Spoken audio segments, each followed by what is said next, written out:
কিন্তু আমরা পোড়া কপাল মুসলমান কুরআনের আইন আর শাসন এখনো পর্যন্ত বাংলার জমিনে বাস্তবায়ন করতে পারি নাই। আমি সাতক্ষীরার যুব সমাজকে বলতে চাই, এখন থেকে সব তন্ত্রমন্ত্র বাদ দেন, কোরআনী তন্ত্র কোরআনী বিধান বাস্তবায়ন করার জন্য নিজের জীবনকে উৎসর্গ করে দেন, নিজের জীবনকে উৎসর্গ করে দেন। বাংলার জনগণ শান্তি দেখতে চায়, বাংলার জনগণ সুখময় এক জীবন চায়, বাংলার জনগণ আর অশান্তি দেখতে চায় না, বাংলার জনগণ আর নির্যাতন অত্যাচার দেখতে চায় না, বাংলার জনগণ ইসলামী শাসন দেখতে চায়। যখন তাদের মধ্যে কোনো গরিব অসহায় চুরি করত, আকামু আলাইহিল হাদ্দা, তার উপরে হাত কায়েম করা হতো। ওয়াইদা সারাকা ফীহিমুশ শরীফ তারাকু, যখন কোনো সম্ভ্রান্ত, যখন কোনো ধনাঢ্য ব্যক্তি চুরি করত তখন তাদেরকে ছেড়ে দেওয়া হতো। ওয়ে সাহাবাই کرام, হে লোকেরা, আজ তোমরা আমার কাছে তদবির করতে আসছো, সুপারিশ করতে আসছো। আজ কুরাইশ বংশের বনু মাখজুমের ফাতেমা চুরি করছে, এজন্য তোমরা আমার কাছে আসছো, আমি যেন তার এই চুরির শাস্তি লাঘব করি, ক্ষীণ করে ফেলি। তোমরা শোনো, ওয়াল্লাহি ওয়াল্লাহি লাউ আন্না ফাতেমা বিনত মুহাম্মদ সারাকাত লাকাতাতু ইয়াদাহা, আল্লাহর কসম, আজ বনু মাখজুমের ফাতেমা মাখজুমিয়ার চুরির পরিবর্তে আমার কলিজার টুকরা কন্যা ফাতেমা যদি চুরি করত, লাকাতাতু ইয়াদাহা, আমি মুহাম্মদ ফাতেমার হাত কেটে দুই টুকরো করে দিতাম। মক্কা বিজয়ের পরে রাসূল আকরাম সাল্লাল্লাহু আলাইহি ওয়াসাল্লাম মক্কার মধ্যে কুরআনী আইন আর শাসন বাস্তবায়ন করলেন, আল্লাহ পাকের হুকুম বাস্তবায়ন করলেন। এই মক্কার মধ্যে হঠাৎ করে একজন মহিলা চুরি করলো। কি করছে বলেন? মনোযোগ সহকারে শুনবেন, চুরি করছে। সারাকাত ইমরাআতুন, একজন মহিলা চুরি করছে। এই চুরি করার কারণে ওয়া আরাদা রাসূলুল্লাহ সাল্লাল্লাহু আলাইহি ওয়াসাল্লাম আন ইউকিমাল হাদ্দা, রাসূল সাল্লাল্লাহু আলাইহি ওয়াসাল্লামের কাছে আদালতের মাধ্যমে যখন চুরি সাব্যস্ত হলো, আল্লাহ রাসূল সাল্লাল্লাহু আলাইহি ওয়াসাল্লাম ইচ্ছা করলেন তার উপরে হাদ কায়েম করবেন, চুরি করার শাস্তি প্রয়োগ করবেন। ওয়ায়াক্তা ইয়াদাহা, কোরআনে চুরির শাস্তি আছে, চুরি করলে হাত কেটে দাও। কথা বলেন, আছে কি আছে না? আল্লাহ রাসূল ইচ্ছা করলেন যে তার হাত কাটবেন। এই সংবাদ যখন তার পরিবারের কাছে পৌঁছে গেল, পরিবারের মানুষের কাছে যখন পৌঁছে গেল, তখন পরিবারের সকলে হয়রান হয়ে গেল, পেরেশান হয়ে গেল। যে মহিলা চুরি করছে, এই মহিলা কুরাইশ বংশের একজন মহিলা, কুরাইশ বংশের বনু মাখজুম গোত্র। এই বনু মাখজুম কুরাইশ বংশের একটা শাখা। এই মহিলার নাম হলো ফাতেমা মাখজুমিয়া, বনি মাখজুম গোত্রের ফাতেমা। তো কুরাইশ বংশের বনু মাখজুমের যারা আছে সকলে পরামর্শ করলো, আজ যদি কুরাইশ বংশ গোটা আরবের মধ্যে একটা সম্মানিত বংশ, এই বংশের একজন মহিলার চুরির অপরাধে যদি হাত কাটা যায়, তাহলে গোটা আরবের মধ্যে কুরাইশ বংশ মাটির সাথে মিশে যাবে, তাদের মান সম্মান ধুলার সাথে মিশে যাবে। সুতরাং যেভাবে হোক হাত কাটা থেকে এই মহিলাকে যেভাবে হোক রক্ষা করা দরকার। সকলে পরামর্শ করলেন কি করা যায়। পরামর্শ ক্রমে সকলেই মিলে একটা সিদ্ধান্ত করল যে মুহাম্মদ সাল্লাল্লাহু আলাইহি ওয়াসাল্লামের কাছে, মুহাম্মদ সাল্লাল্লাহু আলাইহি ওয়াসাল্লামের কাছের লোক যারা, তাদের একজনকে নির্বাচন করে মুহাম্মাদের কাছে পাঠানো হোক। ভাই মনোযোগ দিয়ে শুনবেন, নাই কিন্তু কিছু বুঝবেন না। মুহাম্মদ সাল্লাল্লাহু আলাইহি ওয়াসাল্লামের কাছে পাঠানো হোক। কাকে পাঠানো যায়? পরামর্শ ক্রমে রাসূল সাল্লাল্লাহু আলাইহি ওয়াসাল্লামের পালক পুত্র যায়েদ রাদিয়াল্লাহু তাআলা আনহু এর সন্তান হযরত উসামা রাদিয়াল্লাহু তাআলা আনহুকে সবাই নির্বাচন করলেন। উসামাকে রাসূলের কাছে পাঠানো হোক। সকলে মিলে উসামার কাছে এসে বলল, উসামা, তুমি রাসূলের খুবই প্রিয় ব্যক্তিত্ব, রাসূল তোমাকে খুবই ভালোবাসেন। হাদিসের মধ্যে আসছে, কানা রাসূলুল্লাহ সাল্লাল্লাহু আলাইহি ওয়াসাল্লাম ইউহিব্বু উসামাতা হুব্বান শাদীদা। বুখারীর হাদিস, রাসূল সাল্লাল্লাহু আলাইহি ওয়াসাল্লাম উসামাকে প্রচন্ড রকম ভালোবাসতেন। উসামা, সকলে এসে বলতেছে, উসামা তোমাকে রাসূল প্রচন্ড ভালোবাসে, এক কাজ করো, তুমি রাসূল সাল্লাল্লাহু আলাইহি ওয়াসাল্লামের কাছে যাও, গিয়ে আমাদের বিষয়ে একটু তদবির করো, একটু সুপারিশ করো, একটু তদবির করো, একটু সুপারিশ করো, যেন মুহাম্মদ সাল্লাল্লাহু আলাইহি ওয়াসাল্লাম আমাদের এই বংশের মহিলার হাত যেন না কাটে।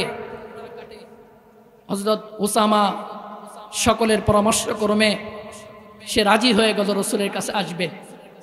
রসুলের কাছে এসে রসুল সাল্লাল্লাহু আলাইহি ওয়াসাল্লামের কাছে একটা সুপারিশ পেশ করলো, ইয়া রাসূলুল্লাহ, বনু মাখজুম আপনার রক্তের সম্পর্কীয়, তাদের সাথে আপনার রক্তের কালেকশন আছে, এটা কুরাইশ বংশের একটা সম্মানিত একটা গোত্র, সুতরাং এই গোত্রের মহিলার যদি হাত কাটা যায় তাহলে পুরা আরবের মধ্যে কুরাইশ বংশের মান সম্মান ধুলের সাথে মিশে যাবে। সুতরাং ইয়া রাসূলুল্লাহ, আপনি এই বিচার থেকে একটু সরে আসেন, একটু হাত কাটা থেকে এই মহিলাকে একটু বাঁচান। তাকায়্যারা ওয়াজহু, রাসূলুল্লাহ সাল্লাল্লাহু আলাইহি ওয়াসাল্লামের চেহারা পরিবর্তন হয়ে গেল, আল্লাহ রসুলের চেহারা রাগে লাল হয়ে গেল। রসুল উচ্চস্বরে আওয়াজ করে বললেন, উসামা, তুমি আমাকে এমন বিষয় নিয়ে কথা বলছো, তুমি কি চাও আমি আল্লাহ পাক রব্বুল আলামিনের হুকুম বাস্তবায়ন থেকে সরে আসি? তুমি কি এটা চাও? তখন উসামা রাসূল সাল্লাল্লাহু আলাইহি ওয়াসাল্লামের কাছে ক্ষমা চাইলেন এবং বললেন, আপনি আল্লাহ পাকের কাছে আমার জন্য ইস্তিগফার করেন। রাসূল সাল্লাল্লাহু আলাইহি ওয়াসাল্লাম হুজরা থেকে বের হয়ে বাইতুল্লাহকে সামনে রেখে সাহাবায়ে কেরামদেরকে সামনে নিয়ে রাসূল সাল্লাল্লাহু আলাইহি ওয়াসাল্লাম একটা ভাষণের একটা বক্তব্য পেশ করলেন। রাসূল সাল্লাল্লাহু আলাইহি ওয়াসাল্লাম সমস্ত লোকদেরকে নিয়ে বললেন, ইয়া আইয়ুহান নাস ইন্নামা হালাকা মান কানা ক্বাবলাকুম ইযা সারাকা ফীহুমুজ যাঈফ আকামু আলাইহিল হাদ্দা। রাসূল সাল্লাল্লাহু আলাইহি ওয়াসাল্লাম বললেন, হে লোক সকল, তোমরা শুনে রাখো, তোমাদের পূর্বে আল্লাহ পাক অনেক জাতিকে ধ্বংস করে দিয়েছেন, হালাক করে দিয়েছেন। শুধুমাত্র নামাজ না পড়ার জন্য নয়, অনেক জাতিকে আল্লাহ পাক ধ্বংস করে দিয়েছেন। ইদা সারাকা ফীহুমুদ যাঈফ, যখন তাদের মধ্যে কোনো দুর্বল শ্রেণীর ব্যক্তি চুরি করত, কোনো অসহায় আর দরিদ্র ব্যক্তি চুরি করত, আকামু আলাইহিল হাদ্দা, তার উপরে তারা বিচার ব্যবস্থা কায়েম করত। ওয়াইজা সারাকা ফীহুমুশ শরীফ, আর তাদের মধ্যে যখন কোনো সম্ভ্রান্ত পরিবারের ব্যক্তিরা চুরি করত, তাদের মধ্যে যখন কোনো নেতা চুরি করত, তাদের মধ্যে যখন কোনো উল্লেখযোগ্য ধনী আর ধনাঢ্য ব্যক্তিরা চুরি করত, তাদেরকে ছেড়ে দেওয়া হতো। কি বলেন, আমাদের দেশে এমন নীতি আছে কি আছে না? কথা বলেন না কেন, আছে কি আছে না? আমাদের দেশে যদি খেটে খাওয়া মানুষ সামান্য একটা জুতা চোর যদি জুতা চুরি করে, চোর চোর বলে সকলে তাকে ধরে, পিঠ মোড়া দিয়ে তাকে বেঁধে রাখে, সকলে কিল ঘুষি ইচ্ছা মতো দিতে থাকে। কথা বলেন, দেয় কি দেয় না? আর আমার দেশের মধ্যে মন্ত্রী এমপিরা হাজার হাজার লক্ষ লক্ষ কোটি টাকা চুরি করে বিদেশে পাচার করে, তাদের জন্য কোনো বিচারের ব্যবস্থা করা হয় না। কথা বলেন, ঠিক কি ঠিক না? পত্রিকার মধ্যে, ইলেকট্রিক মিডিয়া, বিভিন্ন পত্রিকার মধ্যে আসে দেশের সম্পদ পাচার করা হয়েছে, পাচার শব্দ ব্যবহার করে। এদের ক্ষেত্রে চুরি শব্দ ব্যবহার করতে এ সমস্ত মিডিয়ারা ভয় পায়। কোনো মন্ত্রী চুরি করলে, কোনো এমপি চুরি করলে তাকে বলা হয় না অমুক মন্ত্রী এত কোটি টাকা চুরি করেছে, চোর মন্ত্রী। কথা বলেন, বলে কি বলে না? এরকম কোনো কথা উল্লেখ করে না। যদি আপনাদের এই ইটাগাছা বাজারে এখানে দোকান চুরি হয়, অমুক বাজারে দোকান চুরি হয়েছে, এরকম লেখে কি লেখে না? বলেন, কথা বলেন, লেখে কি লেখে না? বাংলাদেশে এই বৈষম্য কেন? মন্ত্রী এমপিরা চুরি করলে তাদেরকে চোর বলা হয় না, সামান্য রিকশাওয়ালা গরিব ব্যক্তি চুরি করলে তাদেরকে কেন চোর বলা হয়? সামান্য চুরি করলে তাদের উপরে বিচার ব্যবস্থা কায়েম করা হয়, তাদের উপরে বিভিন্ন ধরনের শাস্তি প্রয়োগ করা হয়। কিন্তু হাজার হাজার কোটি টাকা চুরি করায় তাদের জন্য তেমন কোনো বিচার আমরা এই দেশে দেখি না। কিন্তু কোরআনী আইন যদি আজ এ দেশে থাকতো, কোরআনী শাসন যদি এ দেশে থাকতো, কোনো মন্ত্রী আর এমপিরা টাকা চুরি করার কোনো সাহস পাতো না। কথা বলেন, পাতো? কথা বলেন পাইতো? রাসূলুল্লাহ সাল্লাল্লাহু আলাইহি ওয়াসাল্লাম ভাষণ দিচ্ছেন, হে লোক সকল, তোমাদের পূর্বে অনেক জাতিকে ধ্বংস হয়ে গিয়েছে, যখন তাদের মধ্যে কোনো গরিব অসহায় চুরি করতো আকামু আলাইহিল হাদ্দা, তার উপরে হাত কায়েম করা হতো। ওয়াইদা সারাকা ফীহুমুশ শরীফ তারাকু, যখন কোনো সম্ভ্রান্ত, যখন কোনো ধনাঢ্য ব্যক্তি চুরি করত তখন তাদেরকে ছেড়ে দেওয়া হতো। ওয়ে সাহাবায়ে কেরাম, হে লোকেরা, আজ তোমরা আমার কাছে তদবির করতে আসছো, সুপারিশ করতে আসছো। আজ কুরাইশ বংশের বনু মাখজুমের ফাতেমা চুরি করছে, এজন্য তোমরা আমার কাছে আসছো, আমি যেন তার এই চুরির শাস্তি লাঘব করি, ক্ষীণ করে ফেলি। তোমরা শোনো, ওয়াল্লাহি ওয়াল্লাহি লাউ আন্না ফাতেমা বিনত মুহাম্মদ সারাকাত লাকাতাতু ইয়াদাহা, আল্লাহর কসম, আজ বনু মাখজুমের ফাতেমা মাখজুমিয়ার চুরির পরিবর্তে আমার কলিজার টুকরা কন্যা ফাতেমা যদি চুরি করত, লাকাতাতু ইয়াদাহা, আমি মুহাম্মদ ফাতেমার হাত কেটে দুই টুকরো করে দিতাম। এটা ইসলামের বিচার, এটা কোরআনের শাসন, এটা কোরআনের শাসন আর কোরআনের বিচার। এখানে কোনো স্বজনপ্রীতি চলে না। এখানে দলের লোক চুরি করলে তাকে ছেড়ে দাও, আর বিরোধী দলের কেউ চুরি করলে তাকে আটকাও পাকড়াও করো, এটা কোরআনের শাসনের ক্ষেত্রে চলে না। আজ বাংলার জমিনে যদি কোরআনের শাসন বাস্তবায়ন করা হতো, বাংলার জমিনে যদি কোরআনী আইন আর কোরআনী বিধান বাস্তবায়ন করা হতো, তাহলে বাংলার জমিন থেকে কোনো ব্যক্তি একটা টাকা চুরি করতে গেলেও হিসাব করে চুরি করা লাগতো। কথা বলেন ঠিক কি ঠিক না? আজ বাংলাদেশের উপরে রব্বুল আলামিন অসংখ্য অগণিত রহমাত নাজিল করেছেন। এই বাংলাদেশকে আল্লাহ পাক অনেক নিয়ামত দিয়েছেন। আজ বাংলাদেশের মধ্যে যে বাজেট হয়, রাস্তার জন্য যে বাজেট হয়, বাজেট হয়েছে যে টাকা, অর্ধেক টাকারও কাজ হয় না। কথা বলেন হয়? চুরি করতে করতে করতে করতে সব খেয়ে ফেলে, 2 দিন পরে রাস্তার খোয়াগুলি উঠে যায়। কথা বলেন যায় কি যায় না? এমপি মন্ত্রী থেকে শুরু করে নিয়ে, চেয়ারম্যান মেম্বার থেকে শুরু করে নিয়ে সামান্য চৌকিদার পর্যন্ত এদেশের সম্পদ লুটে পুটে খায়, চুরি করে।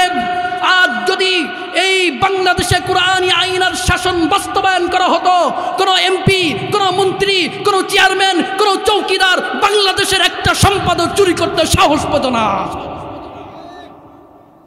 আজ আমরা মুসলমান বোকা জাতি, আমাদের হাতিয়ার আল্লাহ কোরআন আমাদেরকে দিয়েছেন, এই কোরআনের আইন বাস্তবায়ন আমরা করতে জানি নাই, কোরআনের শাসন বাস্তবায়ন করতে পারি নাই। এজন্য জাতির ভাগ্যে এই দুর্দশা জুটেছে। এই জাতির ভাগ্যে দুর্দশা, এটা যদি দূর করতে হয়, কোরআনী আইন আর শাসন বাস্তবায়নের বিকল্প অন্য কোনো পথ, অন্য কোনো মত, অন্য কোনো তন্ত্র মন্ত্র পৃথিবীর মধ্যে কিছু নাই। একমাত্র কোরআনী শাসন বাস্তবায়ন ছাড়া এ জাতির ভাগ্য কখনো পরিবর্তন হবে না। কথা বলেন ঠিক কি ঠিক না? এ জাতির ভাগ্য পরিবর্তন যদি করতে চান, আমি সাতক্ষীরার যুবক এবং তাওহীদি মুসলমানদেরকে বলবো, এই 53 বছর স্বাধীনতার বয়স, আমরা বিভিন্ন তন্ত্র মন্ত্র দেখেছি। এই 53 বছর স্বাধীনতার বয়সে বিভিন্ন দলকে দেখেছি ক্ষমতায় আসতে। তারা এসে ক্ষমতার দাপটে দেশের সম্পদ লুটে পুটে খায়, কোনো সাধারণ মুসলমান, সাধারণ মানুষের হক আদায় করে না। তারা জাতির খেদমত করার উদ্দেশ্যে, তারা জাতির খাদেম হয়ে আমাদের উপরে সওয়ার হয়ে সাধারণ মুসলমানের সব টাকা পয়সা লুটপাট করে খেয়ে আঙুল ফুলে কলাগাছ হয়ে যায়। কথা বলেন ঠিক কি ঠিক না? আজ যদি ইসলামী রাষ্ট্র হতো, আজ এখানকার চেয়ারম্যান সাহেব একটা গম চুরি করতেও ভয় পাইত।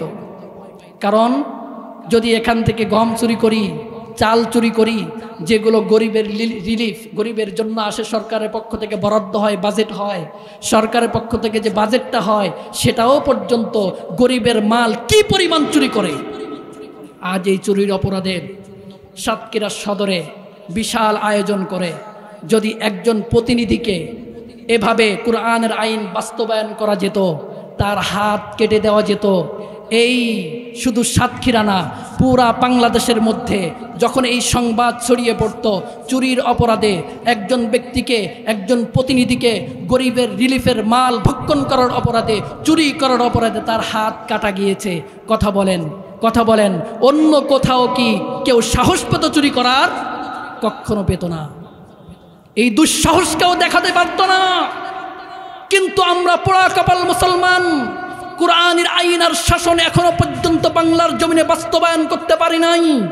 আমি সাতক্ষীরার যুব সমাজকে বলতে চাই, এখন থেকে সব তন্ত্র মন্ত্র বাদ দেন, কুরআনী তন্ত্র কুরআনী বিধান বাস্তবায়ন করার জন্য নিজের জীবনকে উৎসর্গ করে দেন, নিজের জীবনকে উৎসর্গ করে দেন। বাংলার জনগণ শান্তি দেখতে চায়, বাংলার জনগণ সুখময় এক জীবন চায়, বাংলার জনগণ আর অশান্তি দেখতে চায় না, বাংলার জনগণ আর নির্যাতন অত্যাচার দেখতে চায় না, বাংলার জনগণ ইসলামী শাসন দেখতে চায়।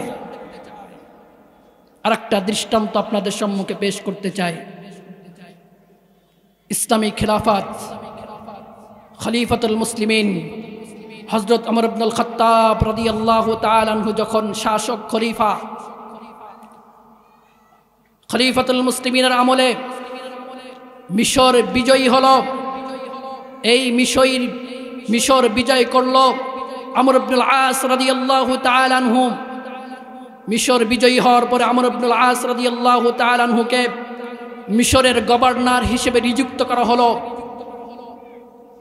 মুসলিম সাম্রাজ্য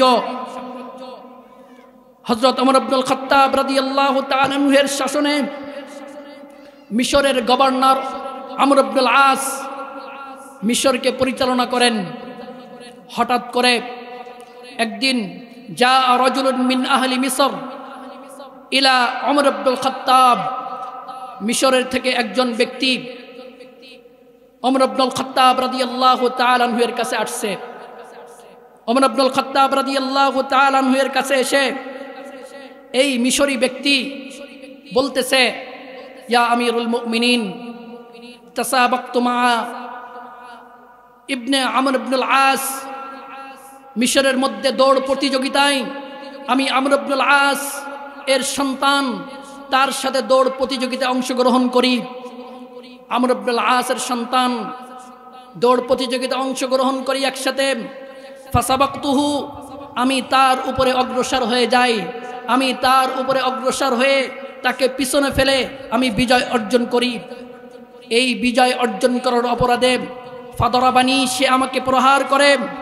ইয়া আমিরুল মুমিনিন, শুনেছি আপনি নাকি ইনসাফ কায়েম করেছেন, আপনি নাকি ন্যায় বিচার কায়েম করেছেন। আমি আপনার কাছে ন্যায় বিচার আশা করছি, আপনি আমাকে ন্যায় বিচার প্রদান করুন।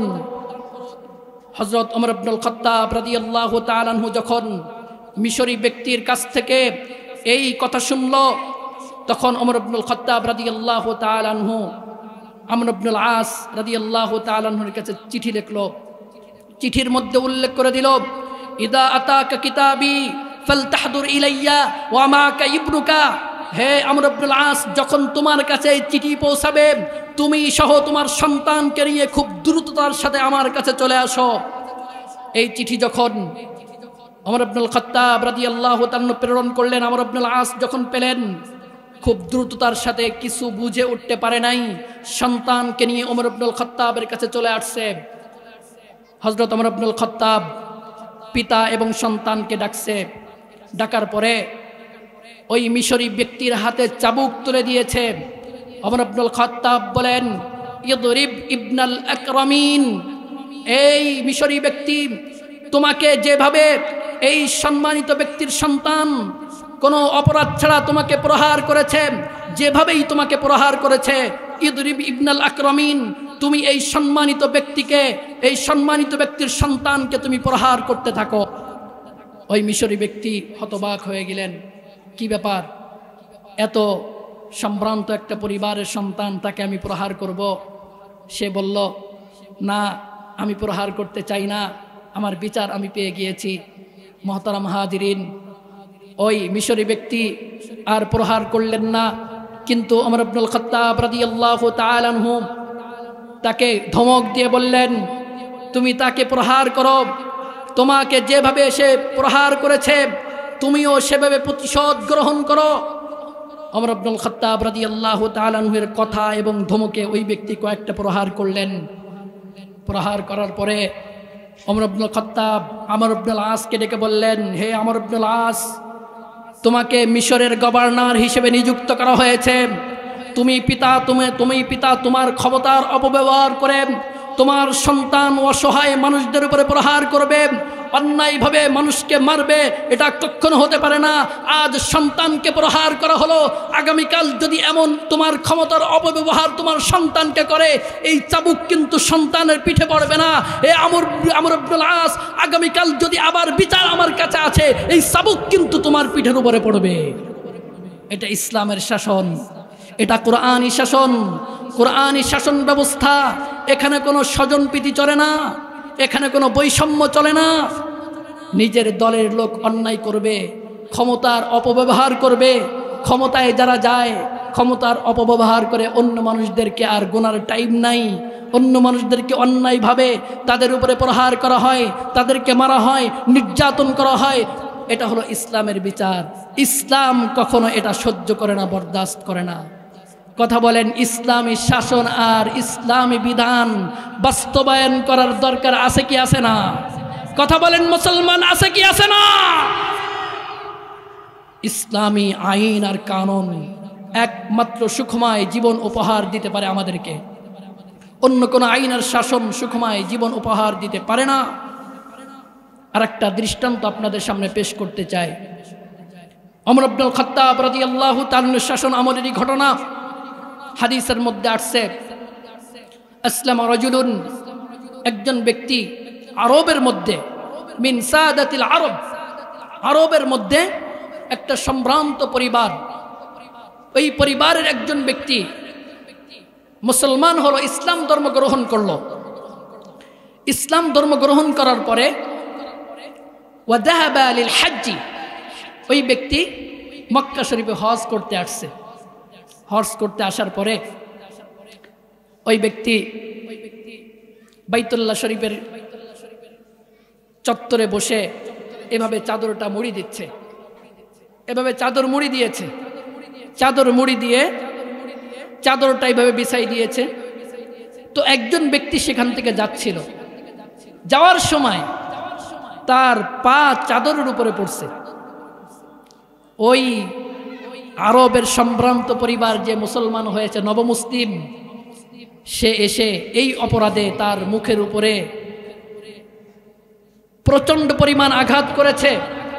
আলা ওয়াজহি দরবাতান শাদীদাতান, প্রচন্ড পরিমাণ আঘাত করেছে। এই ব্যক্তি সোজাসুজি মদিনায় আমিরুল মুমিনিন ওমর ইবনুল খাত্তাব রাদিয়াল্লাহু তাআলা আনহুর কাছে চলে গিয়েছে। গিয়ে বলে, আমিরুল মুমিনিন, আমার কি অপরাধ? সামান্য একটু চাদরের উপরে পা লেগেছে, অনেক লোক সেখানে চলাফেরা করতে গেলে একটু লাগে, আমার পাটা লেগেছে, এই অপরাধে আমাকে এভাবে প্রহার করলো? আমিরুল মুমিনিন বলে, লোক দ্রুততম সময়ে লোক পাঠিয়ে তাকে ডেকে নিয়ে আসো। ওই ব্যক্তিকে মক্কা থেকে মদিনায় ডাকা হলো। ডেকে বলল, এই তুমি তাকে অন্যায়ভাবে প্রহার কেন করেছ? যে ব্যক্তিকে প্রহার করা হয়েছে ওই ব্যক্তিকে বলল, তোমাকে যেভাবে প্রহার করেছে তুমি সেইভাবে প্রতিশোধ গ্রহণ করো, তুমি প্রহার করো। তখন ওই ব্যক্তি বলল, একজন সম্ভ্রান্ত পরিবারের সন্তান, সে নতুন মুসলমান হয়েছে, আমি কিভাবে তাকে প্রহার করি?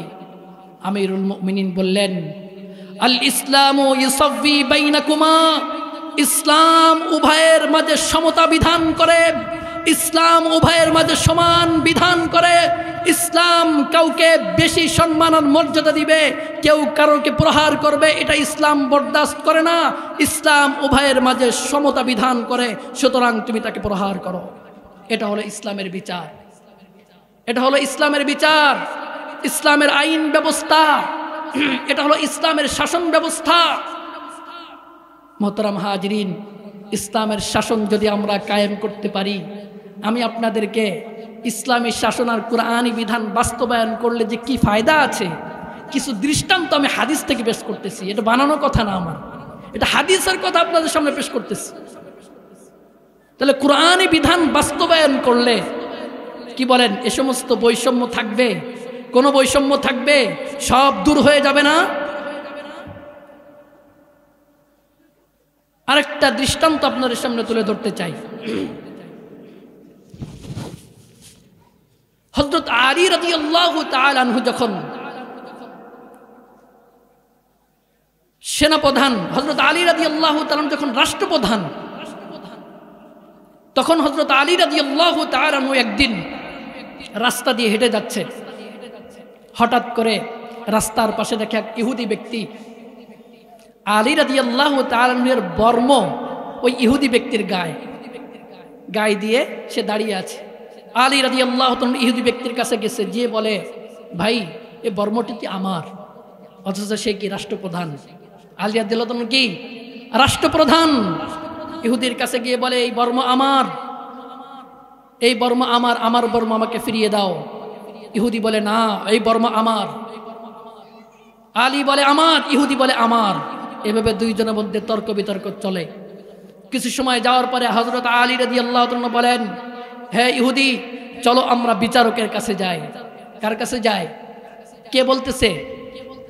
রাষ্ট্রপ্রধান বলতেছে। কথা বলেন না কেন? কে বলতেছে? রাষ্ট্রপ্রধান হযরত আলী রাদিয়াল্লাহু তাআলা আনহু বিচার নিয়ে যাচ্ছে বিচারকের কাছে। যে বিচারক স্বয়ং হযরত আলী রাদিয়াল্লাহু তাআলা আনহু নিয়োগ দিয়েছে। বিচারককে কে নিয়োগ দিয়েছে? কথা বলেন, কে নিয়োগ দিয়েছে? হযরত আলী রাদিয়াল্লাহু তাআলা আনহুর নিয়োগ দেওয়া বিচারক, তার কাছে হযরত আলী রাদিয়াল্লাহু তাআলা বিচার নিয়ে আসছে। কথা বলেন, দুনিয়ায় যদি এমন হতো যে প্রধানমন্ত্রী বিচারক নিয়োগ দিয়েছে, সেই প্রধানমন্ত্রীর কোনো বিচার যদি বিচারকের কাছে আসতো, ন্যায় অন্যায় পরে দেখতো, আগে প্রধানমন্ত্রী বিচার নিয়ে আসছে, প্রধানমন্ত্রীর পক্ষে রায় দাও। কথা বলেন, কথা বলেন, রায় এটা দুনিয়া চলে কি চলে না? এটা আমার বাংলার জমিনে এই বিচার চলে কি চলে না? ক্ষমতাসীন যারা ক্ষমতায় আসে, ন্যায় অন্যায় দেখা হয় না, ক্ষমতাসীনদের পক্ষে বিচার কার্য করা হয়। এটা এই বাংলাদেশের নীতি। কথা বলেন, যেই ক্ষমতায় আসছে আমরা দেখছি ক্ষমতাসীন যারা অন্যায় করে তাদের পক্ষে বিচার যায়, আর বিপক্ষে যারা আছে তাদেরকে জেলে বন্দি করা হয়, নির্মমভাবে অত্যাচার অন্যায়ভাবে তাদের উপরে জুলুম আর নির্যাতন করা হয়। কথা বলেন, ঠিক কি ঠিক না? হযরত আলী রাদিয়াল্লাহু তাআলা বিচারকের কাছে গেছে, যে বলতেছে, এই আমার বর্ম এই ইহুদির গায়ে, সুতরাং ইহুদি বলতেছে বর্ম তার, অথচ বর্মটি আমার। আপনার কাছে আমরা সঠিক বিচার আশা করতেছি। হযরত আলী রাদিয়াল্লাহু তাআলাকে বিচারক বলল যে, আপনার কোনো সাক্ষী আছে? আলী বললেন, হ্যাঁ আছে, হুসাইন আমার সন্তান। তখন বিচারক বলল যে, সন্তানের সাক্ষী পিতার ক্ষেত্রে কতটুকু বৈধতা হয়? আরো কোনো সাক্ষী আছে কি? বলল, না, আর কোনো সাক্ষী নাই। বিচারক বলল, হে ইহুদি ভাই, এই বর্মটি তোমার, তোমার বর্ম তুমি নিয়ে যাও। এই কথা বলে বর্মটি ইহুদির হাতে দেওয়া হলো। হযরত আলী রাদিয়াল্লাহু তাআলা আনহু এই বিচার সন্তুষ্টি মনে মেনে নিয়ে আলী রাদিয়াল্লাহু তাআলা চলে আসতেছেন, আর বিচারক বসে আছে। আর ইহুদি ব্যক্তি বর্ম নিয়ে চলে যাওয়ার কথা, কিন্তু একবার আলীর দিকে তাকায়, আর একবার বিচারকের দিকে তাকায়, একবার আলীর দিকে তাকায়, আর একবার বিচারকের দিকে তাকায়। কিছুক্ষণ পরে ইহুদি বলল, যে বিচার ব্যবস্থা, যে রাষ্ট্রপ্রধান নিজেই বিচারক নিয়োগ দিয়েছেন, ওই রাষ্ট্রপ্রধানের ক্ষেত্রে বিচার করার ক্ষেত্রে বিচারক ন্যায় ইনসাফ বিচার করে দিয়েছে। সুতরাং আজ এমন বিচার যারা করে সেই ধর্ম আমি গ্রহণ করতে চাই, আমাকে কালেমা পড়িয়ে মুসলমান বানিয়ে দাও। এটা হলো ইসলামের বিচার। সাক্ষী নাই তো কোনো বিচার হবে না, তোমার বর্ম তুমি নিয়ে যাও। প্রিয় মুসলিম ভাইরা, এখন আসেন আলোচনা খুব সংক্ষিপ্ত সময়ে, অল্প সময়ে, আর এখানে এলোমেলো পরিবেশ, বাচ্চারা অনেক দৌড়দৌড়ি করতেছে। এভাবে এই পরিবেশে আলোচনা করা, এভাবে আসলে বাচ্চারা অনেক চিল্লাপাল্লা করতেছে। বাচ্চাদেরকে বলবো যে চিল্লাপাল্লা বন্ধ করেন।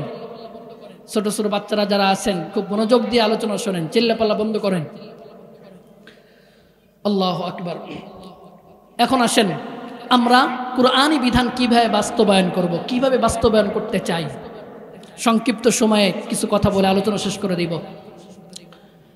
কোরআনের মধ্যে আমরা তো চাই কোরআনী বিধান বাস্তবায়ন করতে, সকলে চাই, বাংলাদেশের যত মুসলমান আছে সকলে চাই যে কোরআনী, মুষ্টিময় কিছু মুসলমান ব্যতিরিকে সকলে চাই কোরআনী বিধান বাস্তবায়ন হোক, একটা ইসলামী রাষ্ট্র গঠন হোক, সকলে চাই।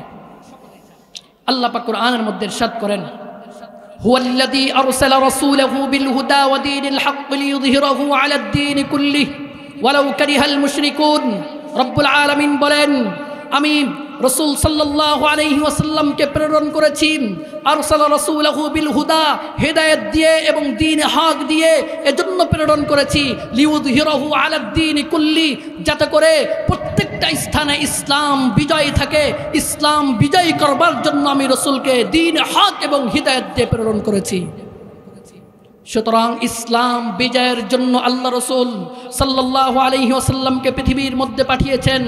সুতরাং ইসলাম বিজয় হওয়ার দরকার আছে কি আছে না বলেন? ইসলামের বিজয় দরকার আছে কি আছে না?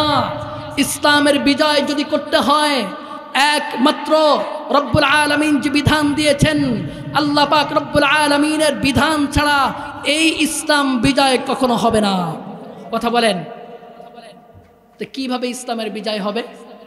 রাসূল সাল্লাল্লাহু আলাইহি ওয়াসাল্লাম যখন কোথাও কোনো অভিযানে কোনো সৈন্যবাহিনীকে প্রেরণ করতেন, রাসূল সাল্লাল্লাহু আলাইহি ওয়াসাল্লাম সর্বপ্রথম বলতেন তাদেরকে কালেমার দাওয়াত দাও। সৈন্যবাহিনী গিয়ে সর্বপ্রথম কালেমার দাওয়াত দিত। যদি তারা কোনো অমুসলিম এলাকায় গিয়ে কালেমার দাওয়াত দেওয়ার পরে যদি তারা কালেমা না গ্রহণ করত, তখন তাদেরকে বলা হতো যে যদি কালেমা গ্রহণ না করো তাহলে এদেশে থাকতে গেলে ইসলামের বিধান অনুযায়ী রাষ্ট্র পরিচালনা হবে। বেধর্মী যারা আছে তারা মুসলিম শাসনের ভিতরে, মুসলিম রাষ্ট্রের ভিতরে থাকবে। তাদের সব কিছুর জিম্মাদারি, তাদের সব কিছু পাহারাদারি করা মুসলিম শাসকের উপরে দায়িত্ব এবং কর্তব্য। মুসলিম সেনাপ্রধান, মুসলমান যারা থাকবে তাদের উপরে দায়িত্ব এবং কর্তব্য থাকবে। এরপরে যদি তারা ইসলাম গ্রহণ করত তাহলে তো ওয়েলকাম, আলহামদুলিল্লাহ, ভালো কথা।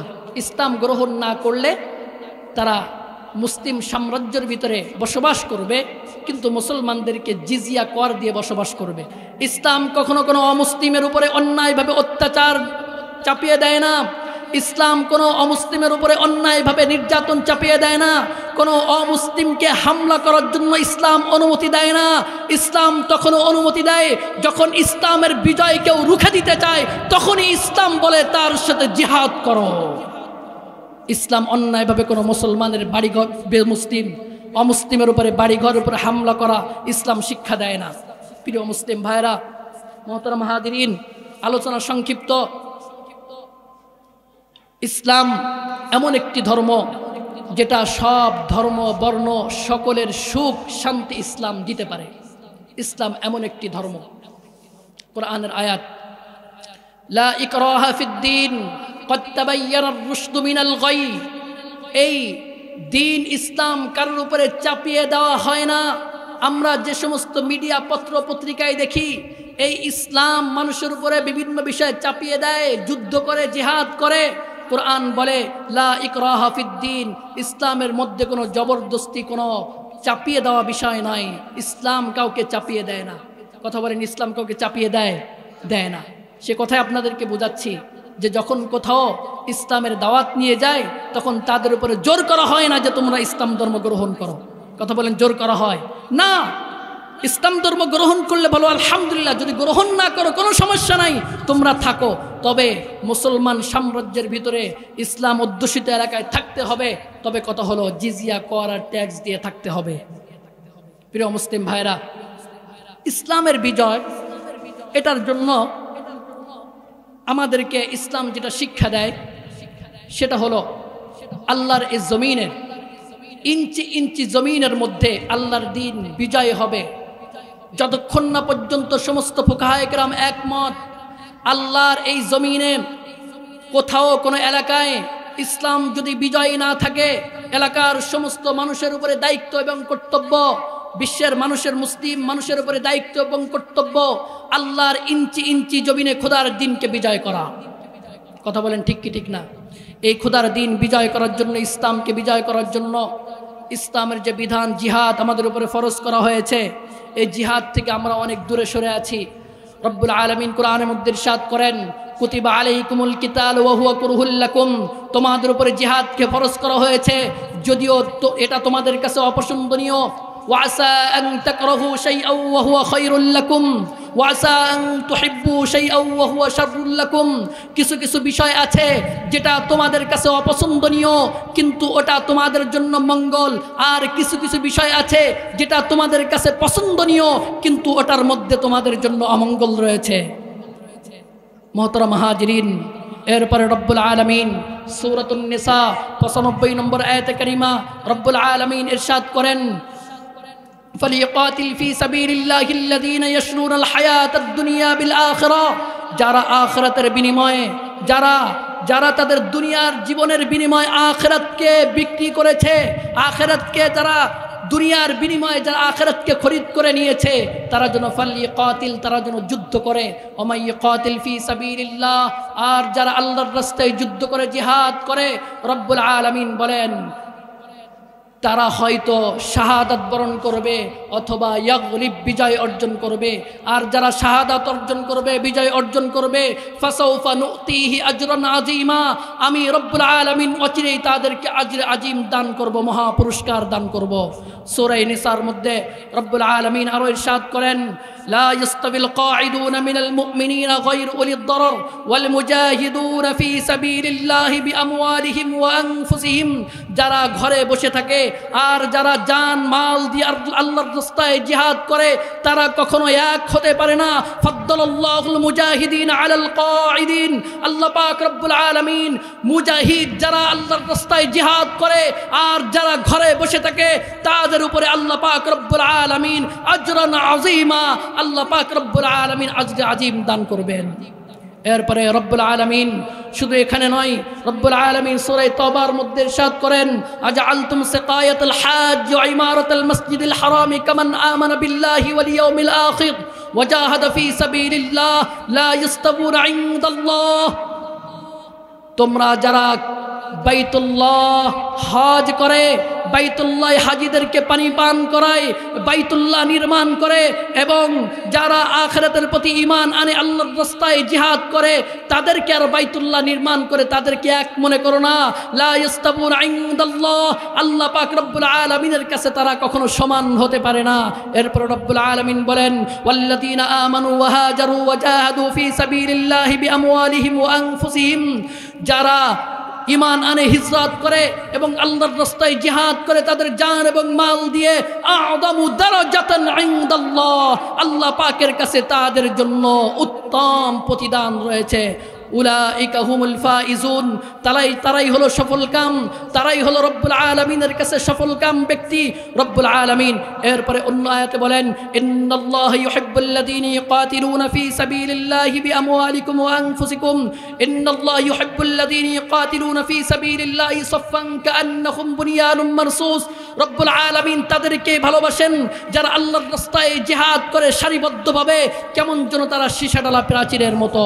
প্রিয় মুসলিম ভাইরা, কোরআনের আয়াতের পৃষ্ঠায় পৃষ্ঠায় আল্লাহ পাক রব্বুল আলামিন জিহাদের বিধান নাজিল করেছেন। যারা জিহাদ করে তাদের মর্তবা, তাদের মর্যাদা রব্বুল আলামিন ইরশাদ করেছেন। রাসূল সাল্লাল্লাহু আলাইহি ওয়াসাল্লাম হাদিসের মধ্যে ইরশাদ করেন, তিরমিজি শরীফের হাদিস, ক্বালা রাসূলুল্লাহ সাল্লাল্লাহু আলাইহি ওয়াসাল্লাম, লিশ-শাহীদি ইনদাল্লাহি সিত্ত খিসালিন, যারা শহীদ হবে আল্লাহর রাস্তায় জিহাদ করতে করতে, যারা শাহাদাত বরণ করবে তাদের জন্য রব্বুল আলামিনের কাছে 6টি পুরস্কার রয়েছে। এক নম্বর পুরস্কার হলো ইগফারু লাহু ফি আউয়ালি দাফআতিন, জিহাদ করতে করতে যখন শরীর থেকে রক্তের প্রথম ফোঁটা জমিনে পড়ে, রব্বুল আলামিন তাদের জীবনের সমস্ত গুনাহকে মাফ করে দেন। ওয়া ইয়ারা মাকআদাহু মিনাল জান্নাহ, জান্নাতের মধ্যে যে তাদের বালাখানা হবে, এই বালাখানা এই শহীদের সামনে আনা হয়, তাকে দেখানো হয়, এই শহীদ দুনিয়া থেকে যাওয়ার সাথে সাথে রব্বুল আলামিন তোমাকে বালাখানা দান করবেন। সুবহানাল্লাহ বলেন। এরপরে দ্বিতীয় পুরস্কার ওয়াইজারু মিন আযাবিল কবরি, কবরের আযাব থেকে রব্বুল আলামিন তাকে মুক্তি দান করবেন। শহীদের 3 নম্বর পুরস্কার ওয়া'মানু মিন ফাযাইল আকবার, কিয়ামতের ময়দানে কঠিন মুসিবতের সময়, কঠিন ভয়াবহ পরিস্থিতিতে আল্লাহ পাক রব্বুল আলামিন এই শহীদকে নিরাপত্তা দান করবেন, এই শহীদকে রব্বুল আলামিন নিরাপত্তা দান করবেন। এরপর রাসূল সাল্লাল্লাহু আলাইহি ওয়াসাল্লাম বলেন ওয়ায়ুদু আলা রাসি তাজুল ওয়াকার, শহীদকে কিয়ামতের ময়দানে সম্মানের মুকুট পরিধান করা হবে, সম্মানের মুকুট পরিধান করা হবে। আল ইয়াকুতাতু মিনহা খায়রুম মিনাদ দুনিয়া ওয়া মা ফিহা, আর এই সম্মানের মুকুটের মধ্যে এমন একটা ইয়াকুত খচিত থাকবে দুনিয়া এবং দুনিয়ার মধ্যে যাহা কিছু আছে তার থেকে উত্তম। এরপর রাসূল সাল্লাল্লাহু আলাইহি ওয়াসাল্লাম শহীদের 5 নম্বর পুরস্কারের কথা বলেন ওয়াইজাওয়াজু সিনতাইনি ওয়া সাবঈনা যাওজাতাম মিনাল হুরিল আইন, জান্নাতের মধ্যে 72 জন ডগর চক্ষুওয়ালা হুরের সাথে শহীদকে বিবাহ দেওয়া হবে। 6 নম্বর পুরস্কার রাসূল সাল্লাল্লাহু আলাইহি ওয়াসাল্লাম বলেন ওয়াইশাফাউ ফি 70 মিন আকরিবাইহি, কিয়ামতের ময়দানে শহীদকে বলা হবে তোমার নিকট আত্মীয় 70 জন ব্যক্তিকে সুপারিশ করে জান্নাতে নিয়ে যাও। শহীদকে মহা পুরস্কারে ভূষিত করা হবে। রাসূল সাল্লাল্লাহু আলাইহি ওয়াসাল্লাম তিরমিজি শরীফের হাদিসের মধ্যে আসছে যারা আল্লাহর রাস্তায় যুদ্ধ করবে তাদের মাকামের কথা আসছে। قال رسول الله صلى الله عليه وسلم ليس شيء احب الى الله من قطرتين واثرين, আল্লাহ পাকের কাছে দুনিয়ার মধ্যে সব থেকে 2 ফোঁটা এবং 2টা চিহ্ন সব থেকে প্রিয়। সেই 2 ফোঁটা কতরাতি মিন দুমুই মিন খাশিয়াতিল্লাহ, আল্লাহর ভয়ে চোখ থেকে যে অশ্রু ঝরে পড়ে এই ফোঁটা আল্লাহর কাছে অধিক প্রিয়। ও কতরাতি দামিন ইহরাকু ফি সাবিলিল্লাহ, জিহাদের ময়দানে যুদ্ধ করতে করতে শরীর থেকে যে ফোঁটা রক্ত ঝরে পড়ে রব্বুল আলামিনের কাছে দুনিয়ার মধ্যে সব থেকে এই ফোঁটা রক্ত প্রিয়। এরপরে রাসূল বলেন ওয়া আম্মাল আসরান, 2 চিহ্ন সব থেকে আল্লাহ পাকের কাছে প্রিয়। ফাআসরুন ফি সাবিলিল্লাহ, আল্লাহর রাস্তায় জিহাদ করতে করতে ক্ষত বিক্ষত হয়ে যাওয়ার পরে যে চিহ্ন হয় এই চিহ্ন আল্লাহর কাছে সব থেকে প্রিয়। ওয়া আসরুন ফি ফরিদাতিন মিন ফরাইদিল্লাহ, আল্লাহর কোন বিধান ফরজ বিধান পালন করতে গিয়ে যে চিহ্ন হয় এই চিহ্ন রব্বুল আলামিনের কাছে সব থেকে প্রিয়। অনেকে নামাজ পড়তে পড়তে কপালে দাগ হয়ে যায়, কথা বলেন হয় কি হয় না? এই চিহ্ন আল্লাহর কাছে সব থেকে প্রিয়, সব থেকে প্রিয়। অন্য হাদিসে বুখারীর হাদিস قال رسول الله صلى الله عليه وسلم لغدوة في سبيل الله وروحة خير من الدنيا وما فيها, আল্লাহর রাস্তায় এক সকাল এক বিকাল, জিহাদের ময়দানে এক সকাল এক বিকাল, খায়রুম মিনাদ দুনিয়া ওয়া মা ফিহা, দুনিয়া এবং দুনিয়ার মধ্যে যা আছে তার থেকে উত্তম। তিরমিজি শরীফের আর এক হাদিসের মধ্যে আসছে রাসূলুল্লাহ সাল্লাল্লাহু আলাইহি ওয়াসাল্লাম ইরশাদ করেন মুজাহিদ ব্যক্তি জিহাদের ময়দানে যুদ্ধ করবে, যুদ্ধ করতে করতে করতে করতে জিহাদের ময়দানে যখন শাহাদাত বরণ করবে, মৃত্যুবরণ করবে, এই মৃত্যুর যে কষ্ট আর শাস্তি কতটুকু তোমরা জানো? রাসূল হাদিসের মধ্যে বলেন ক্বালান নবী সাল্লাল্লাহু আলাইহি ওয়াসাল্লাম আশ-শাহীদু লা ইয়াজিদু আলামাল কতল ইল্লা কামা ইয়াজিদু আহাদুকুম আলামাল করসাহ। রাসূল বলেন জিহাদের ময়দানে শহীদ যুদ্ধ করতে শাহাদাত বরণ করে তার কোনো কষ্ট হয় না, তবে এতটুকু ব্যথা সে অনুভব করতে পারে, এতটুকু ব্যথা তার অনুভব হয়।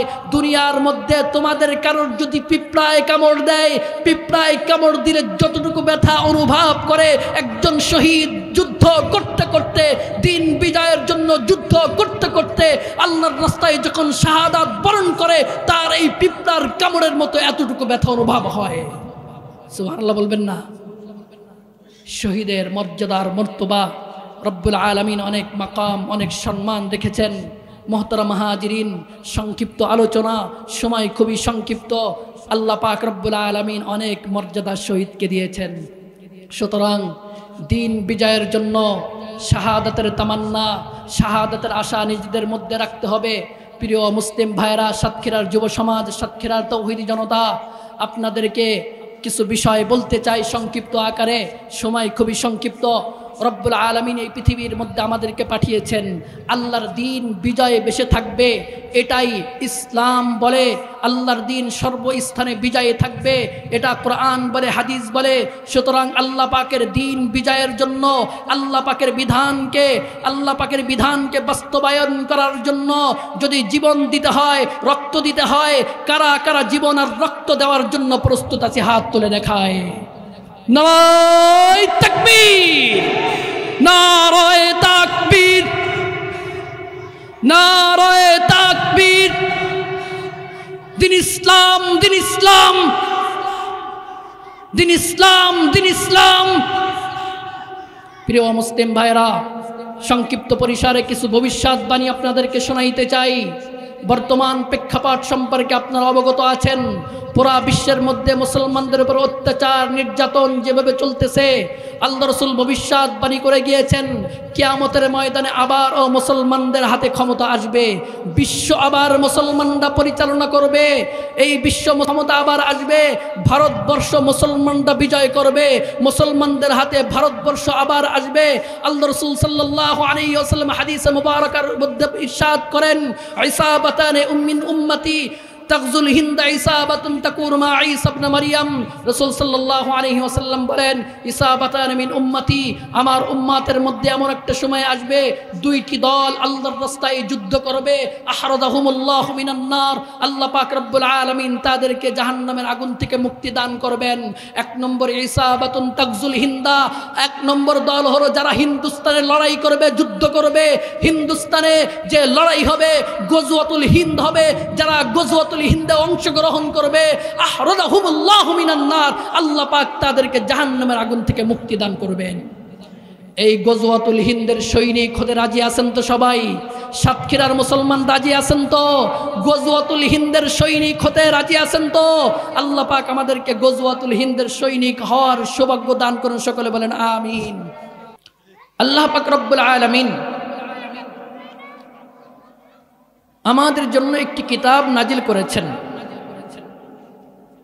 এই কিতাবটির নাম আমরা সকলে জানি, আমাদের কাছে এটা পরিচিত কোরআন শরীফ নামে পরিচিত। এখানে যে মাদ্রাসাটা দেখতেছেন, এই মাদ্রাসা হোক কোরআনের মাদ্রাসা। এখানে কোরআনুল কারীম শিক্ষা দেওয়া হয়। তো আমার আলোচনার শুরুতেই আজমতে কোরআন, আমাদের কাছে যে আল্লাহ পাক কোরআন প্রেরণ করেছেন, পাঠিয়েছেন, এই কোরআনের কি সম্মান আছে, মাকাম আছে।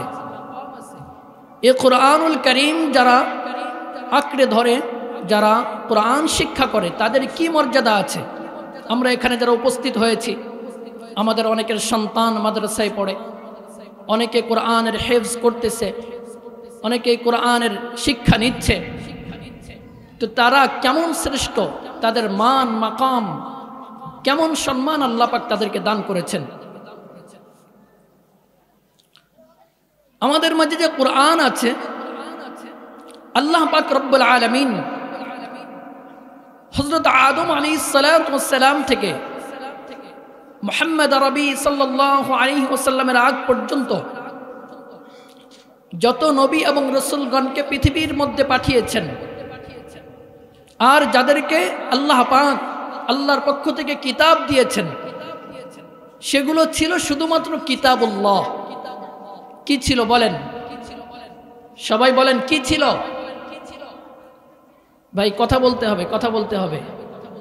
আল্লাহ পাক যে নবী রাসূলগণকে এই পৃথিবীর মধ্যে প্রেরণ করেছেন, যাদেরকে আল্লাহ কিতাব দিয়েছেন, সেগুলো ছিল কিতাবুল্লাহ, আল্লাহর কিতাব। কিন্তু রব্বুল আলামিন মুহাম্মদ আরবি সাল্লাল্লাহু আলাইহি ওয়াসাল্লামকে যে গ্রন্থ দান করেছেন, যে কিতাব দিয়েছেন, এটা শুধুমাত্র কিতাবুল্লাহ নয়। আল্লাহ পাক মুহাম্মদ আরবি সাল্লাল্লাহু আলাইহি ওয়াসাল্লামকে যে কিতাব দিয়েছে, এই কিতাব কিতাবুল্লাহ, এই কিতাব কালামুল্লাহ। সুবহানাল্লাহ বলেন। এটা কালামুল্লাহ। এই কালামুল্লাহ অন্য কোনো নবীকে আল্লাহ দেন নাই। আল্লাহ পাক তাওরাত নাজিল করেছেন, তাওরাত কালামুল্লাহ না, ইনজিল এটা কালামুল্লাহ না, জাবুর এটা কালামুল্লাহ না, কিন্তু আল্লাহ পাক কুরআনকে নাজিল করেছেন। কুরআন হলো কালামুল্লাহ। এ কুরআন কথা বলতে পারে, আল্লাহর কালাম। এ কুরআন बेमिसाल है, ये कुरान बेमिसाल है, कुरान अतुलनीय। ए कुराনের সাথে কোনো তুলনা হয় না। এ কুরআন কথা বলতে পারে। কুরআনকে যদি প্রশ্ন করা হয়, কুরআন বলো তো তোমার নাম কি, তো কুরআন উত্তর দেয় যে আমার নাম হলো ওয়াল কুরআন আল মাজিদ, আমার নাম কুরআন মাজিদ, সম্মানিত কুরআন। এ কুরআনকে যদি প্রশ্ন করা হয়, কুরআন বলো তো তোমার বাড়ি কোথায়, কুরআন উত্তর দেয় ফি লাওহিম মাহফুজ, আমার বাড়ি হলো লাওহে মাহফুজে। রব্বুল আলামিন আমাকে লাওহে মাহফুজ থেকে দুনিয়ার বুকে প্রেরণ করেছেন। কুরআনকে যদি প্রশ্ন করা হয়, কুরআন তুমি কার পক্ষ থেকে এসেছো, কুরআন বলে আমি রব্বুল আলামিনের পক্ষ থেকে এসেছি, রব্বুল আলামিন আমাকে প্রেরণ করেছেন। এই কুরআনকে যদি প্রশ্ন করা হয়, কুরআন তোমাকে কে নিয়ে এসেছে, কুরআন উত্তর দেয় নাযালা বিহি রূহুল আমিন, আমাকে জিবরিল আমিন দুনিয়ার বুকে নিয়ে এসেছে। এই কুরআনকে যদি প্রশ্ন করা হয়, কুরআন বলো তো তুমি কার প্রতি অবতীর্ণ হয়েছো, কুরআন বলে নুজ্জিলা আলা মুহাম্মাদ, আমি মুহাম্মদ আরবি সাল্লাল্লাহু আলাইহি ওয়াসাল্লামের উপর অবতীর্ণ হয়েছি। এই কুরআন এমন এক কিতাব, কুরআনকে যদি প্রশ্ন করা হয়, কুরআন তুমি কোন মাসে অবতীর্ণ হয়েছো আমাদেরকে একটু শোনাও, কুরআন বলে শাহরু রমাদানাল্লাযী উনজিলা ফীহিল কুরআন, আমি রমজান মাসে অবতীর্ণ হয়েছি। হে কুরআন, বুঝলাম তুমি রমজান মাসে অবতীর্ণ হয়েছ, রমজান মাসের কোন রজনী আর কোন রাত্রে অবতীর্ণ হয়েছে আমরা একটু জানতে চাই।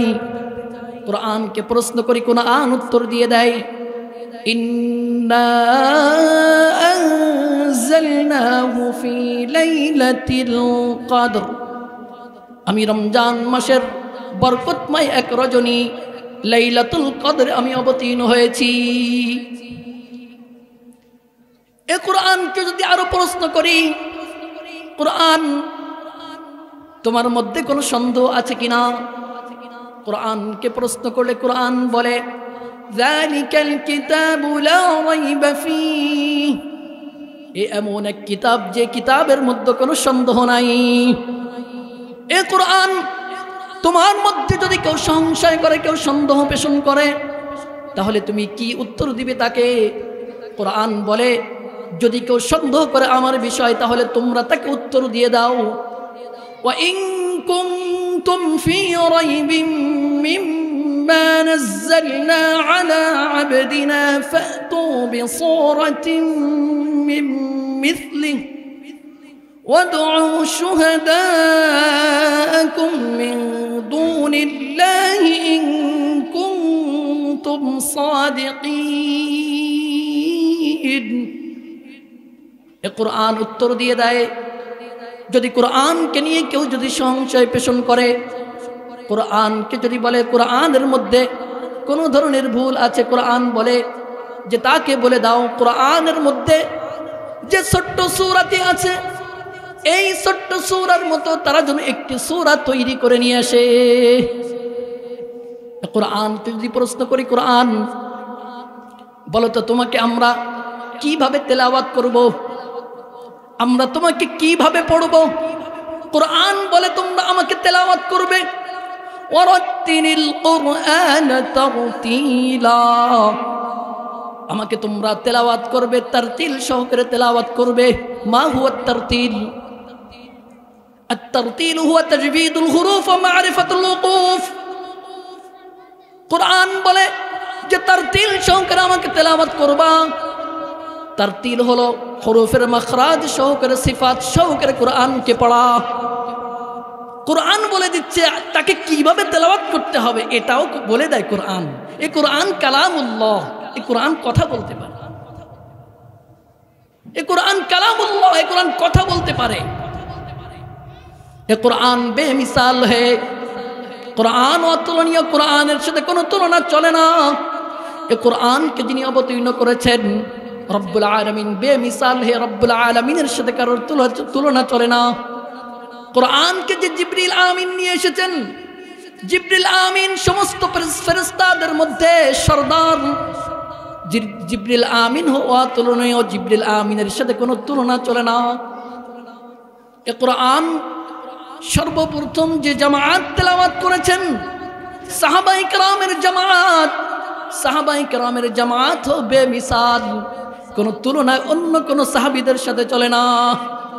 অন্য নবীদের যে সমস্ত সাথী সাহাবীরা ছিল, সেই সাহাবীদের সাথে মুহাম্মদ আরবি সাল্লাল্লাহু আলাইহি ওয়াসাল্লামের সাহাবীদের কোনো তুলনা চলে না। কারণ মুহাম্মদ আরবি সাল্লাল্লাহু আলাইহি ওয়াসাল্লাম এর সাহাবায়ে কেরামের মর্যাদা মাকাম সব নবীর সাহাবীদের উপরে। এ কুরআন যে উম্মতের উপর অবতীর্ণ হয়েছে, উম্মতে মুহাম্মাদি। আমরা কি উম্মত বলেন তো? সবাই বলেন উম্মতে মুহাম্মাদি। এই উম্মতে মুহাম্মাদি হলো অতুলনীয়। এই উম্মতের সাথে অন্য কোন নবীর উম্মতের তুলনা চলে না। সুবহানাল্লাহ বলেন না? কি বলেন, চলে? চলে না। শ্রেষ্ঠ উম্মত উম্মতে মুহাম্মাদি। এই কুরআন যে উম্মতের উপর অবতীর্ণ হয়েছে, এই উম্মত হবে মিসাল। এই উম্মতের সাথে কোনো উম্মতের তুলনা চলে না। এ কুরআন এমন এক কিতাব, এ কুরআনের সংস্পর্শে যে আসবে সে পৃথিবীর মধ্যে শ্রেষ্ঠ মানুষ হিসেবে আল্লাহ পাকের কাছে গণ্য হবে। রব্বুল আলামিনের কাছে যদি কেউ শ্রেষ্ঠ হতে চায়, কুরআনের কাছে আসতে হবে। এই কুরআনকে দুনিয়ার বুকে যত বই পুস্তক, যত কিতাব আছে, সমস্ত কিতাব যদি পড়েন কোনো সওয়াব নাই। কিন্তু কুরআনুল কারীমের তেলাওয়াত এক একটি হরফে রব্বুল আলামিন 10টি করে সওয়াব দান করেন। সুবহানাল্লাহ বলেন। রব্বুল আলামিন এই কুরআনুল মাজিদকে এত মাকাম আর সম্মান দিয়েছেন। এই কুরআন যারা হিফজ করবে, যারা তেলাওয়াত করবে, এই কুরআনের আহল যারা, কুরআনের তালিম আর ইলম যারা সংগ্রহ করবে, অন্বেষণ করবে, এই সমস্ত আহলুল কুরআনদের মর্যাদার মাকাম কেমন? রাসূল আরবি সাল্লাল্লাহু আলাইহি ওয়াসাল্লাম হাদিসে মুবারকের মধ্যে ইরশাদ করেন, তিরমিজি শরীফের হাদিস, قال النبي صلى الله عليه وسلم إن من إجلال الله إكرام ذي الشيبة المسلم وحامل القرآن। নবী করিম সাল্লাল্লাহু আলাইহি ওয়াসাল্লাম ইরশাদ করেন, ইকরাম ذي الشيبة المسلم وحامل القرآن, হাফেজ কুরআনকে সম্মান করা। যারা হাফেজ কুরআনকে সম্মান করবে এবং বৃদ্ধ যে সমস্ত মুরব্বী আছে, দাড়ি পাকা মুরব্বী, এই মুরব্বী মুসলমান মুরব্বীদেরকে যারা সম্মান করবে, যে ব্যক্তি বৃদ্ধ ব্যক্তিকে সম্মান করলো, ওই ব্যক্তি আল্লাহ পাক রব্বুল আলামিনকে সম্মান করলো। সুবহানাল্লাহ। এরপর রব্বুল আলামিন বলেন ওয়াহামিলিল কুরআন, আর যে ব্যক্তি হামিল কুরআন তথা হাফিজ কুরআনকে সম্মান করলো, ওই ব্যক্তি রব্বুল আলামিনকে সম্মান করলো। সুবহানাল্লাহ। এরপর রব্বুল আলামিন রাসূল আকরাম সাল্লাল্লাহু আলাইহি ওয়াসাল্লাম বলেন ইকরাম জিস সুলতানিল মুকসিত। আর যে ব্যক্তি, এই হাদিসের মধ্যে 3 জন ব্যক্তির কথা বলা হয়েছে। কয়জন বলেন, বলেন কয়জন? 3 জন ব্যক্তির কথা বলা হয়েছে। একজন মুসলমান বৃদ্ধ দাড়ি পাকা মুরব্বী, তাকে সম্মান করা মানে কাকে সম্মান করা? আল্লাহকে সম্মান করা। হামেলা কোরআন, হাফেজা কোরআন, কোরআনের আলেম যারা, তাদেরকে সম্মান করা মানে কাকে সম্মান করা? কথা বলেন, কাকে? আল্লাহকে সম্মান করা। আর যে সুলতানিল মুকসিদ, ন্যায়পরায়ণ বাদশাহ, তাকে সম্মান করা মানে আল্লাহকে সম্মান করা। তিরমিজির অন্য হাদিসের মধ্যে আসছে, রাসূল আকরাম সাল্লাল্লাহু আলাইহি ওয়াসাল্লাম ইরশাদ করেন, ইন্না লিল্লাহি আহলিনা মিনান নাস। রাসূল আকরাম সাল্লাল্লাহু আলাইহি ওয়াসাল্লাম বলেন, আল্লাহ পাক রব্বুল আলামিনের পরিবার আছে, পরিবার। সাহাবায়ে কিরাম বললেন, মান হুম ইয়া রাসূলুল্লাহ। একটু আশ্চর্য হলেন সাহাবীরা, বললেন, ইয়া রাসূলুল্লাহ, আল্লাহ পাকের আবার পরিবার আছে নাকি? আল্লাহ পাকের কি পরিবার আছে? আল্লাহ তো ওয়াহিদ আহাদ, আল্লাহ এক, আল্লাহর কি পরিবার আছে নাকি? রাসূল বলেন, হ্যাঁ, দুনিয়ার মধ্যে যারা বাদশাহ থাকে, মন্ত্রী থাকে, তাদের কিছু বিশেষ লোক থাকে, খাস লোক। রব্বুল আলামিনেরও কিছু খাস লোক দুনিয়ার মধ্যে আছে, মানুষের মধ্যে রব্বুল আলামিনের কিছু খাস ব্যক্তিবর্গ আছে। মান হুম ইয়া রাসূলুল্লাহ, সে সমস্ত খাস ব্যক্তি আল্লাহর পরিবারের লোক কারা? রাসূল আকরাম সাল্লাল্লাহু আলাইহি ওয়াসাল্লাম বলেন, আহলুল কুরআন হুম আহলুল্লাহ। সুবহানাল্লাহ বলেন। আহলুল কুরআন, যারা কোরআনের ইলম শিক্ষা করে, হাফেজে কোরআন, এরা হলো আহলুল্লাহ, আল্লাহর পরিবারের অন্তর্ভুক্ত। শুধু তাই নয়, এরপরে আসছে আহলুল্লাহি ওয়া খাসাতুহু, আল্লাহর খাস ব্যক্তিবর্গ। হাফেজে কোরআন, আলেম, এরা আল্লাহর খাস ব্যক্তি। দুনিয়ার মধ্যে যত লোক আছে, আল্লাহ কারোর ক্ষেত্রে বলে নাই খাসাতুহু, তারা আমার খাস। রাসূল আকরাম সাল্লাল্লাহু আলাইহি ওয়াসাল্লাম শুধুমাত্র আহলুল কোরআন, যারা কোরআন শেখে, কোরআনের আলেম হয়, কোরআনের হাফেজ হয়, এ সমস্ত ব্যক্তিদের ক্ষেত্রে বলেছেন আহলুল কোরআন হুম আহলুল্লাহি ওয়া খাসাতুহু, আল্লাহর খাস ব্যক্তিবর্গ। তাহলে আলেম, হাফেজ কোরআন, তাদের সম্মান আছে কি আছে না? বলেন, কথা বলেন, আছে কি আছে না? তাদের সংবর্ধনার উপলক্ষে এই মাহফিলটা করা হয়েছে। খুব ভালো একটি ইন্তজাম। এ সমস্ত ব্যক্তিদেরকে সংবর্ধনা দেওয়া, তাদের সম্মান দেওয়া, এটা কত বড় কাজ, কত বড় নেকি এবং সওয়াবের কাজ। আলহামদুলিল্লাহ, এই মাদ্রাসা থেকে উস্তাদরা মেহনত করে, কষ্ট করে একটা ব্যবস্থা করেছেন। আলহামদুলিল্লাহ, সাথে সাথে এলাকাবাসী যারা আছেন সহযোগিতা করেছেন। আলহামদুলিল্লাহ, আল্লাহ পাক আপনাদেরকে হায়াতের মধ্যে, আপনাদের রিজিকের মধ্যে, সর্বোপরি আপনাদের জিন্দেগির মধ্যে আল্লাহ পাক সফলতা দান করেন। সকলে বলেন আমিন। কোরআনকে কথা বলার শক্তি আল্লাহ পাক দিবেন। কোরআন এসে সাহেবে কোরআন যিনি হাফেজ হয়েছে, তাকে বলবে যে তুমি আমাকে চিনতে পারছো নাকি? কোরআন বলবে আমাকে চিনছো? সাহেবে কোরআন বলবে মা আরিফুকা, না, আমি তো তোমাকে চিনতে পারি নাই। তখন কোরআন কথা বলবে, বলবে আনা সাহিবুকাল কোরআন, আমি তোমার সাথী কোরআন। দুনিয়ার মধ্যে রাত দিন একাকার করে আমাকে তুমি বুকে ধারণ করেছো, আমাকে তেলাওয়াত করেছো, আমার পিছনে নিজের জীবনের সময়টুকু ব্যয় করেছো। কথা বলেন, এখানে যে সমস্ত বাচ্চারা পড়ে, সকাল থেকে সন্ধ্যা, ভোর রাত, সারাটা দিন কোরআনের পিছনে মেহনত করে। কথা বলেন, করে কি করে না? এত কষ্ট করতেছে। স্কুল কলেজ ভার্সিটি দেখেন, যারা পড়ে তাদের জন্য এত লম্বা সময় মেহনত কিন্তু করা লাগে না। কি বলেন, লাগে? এখানে যে পরিমাণ রাত দিন 24 ঘন্টা কোরআনের জন্য কষ্ট করতে হয়, এতটা কষ্ট মনে হয় অন্য কোনো শিক্ষার জন্য করা লাগে না। তবে আলহামদুলিল্লাহ, এদের জন্য যে মহা পুরস্কার রব্বুল আলামিন দেখেছেন, পৃথিবীর মধ্যে অন্য কোনো শিক্ষা, অন্য কোনো বিষয় শিখলে যে এত পুরস্কার আল্লাহ দিবেন পৃথিবীর মধ্যে কোনো নজির নাই। শুধুমাত্র কোরআন ইলম শিক্ষা করলে রব্বুল আলামিন মহা পুরস্কারের ঘোষণা দিয়েছেন। সুবহানাল্লাহ বলবেন না? কি পুরস্কার? কিয়ামতের ময়দানে কোরআন যখন বলবে আনা সাহিবুকাল কোরআন, আমি তোমার সাথী কোরআন, তখন আল্লাহ পাক রব্বুল আলামিন এই যে কোরআনকে রব্বুল আলামিন মুখ যে খুলেছেন, কোরআন কথা বলবে, আল্লাহ পাক রব্বুল আলামিনের পক্ষ থেকে ঘোষণা আসবে যে তাকে ফাইয়ুতি, তাকে দান করো কি আল জান্নাহ, জান্নাতের যে চাবি আছে, জান্নাতের মালিকানা আছে, এই ব্যক্তিকে দিয়ে দাও। এরপরে শুধু তাই নয়, জান্নাতের মালিকানা দেওয়া হবে ডান হাতে,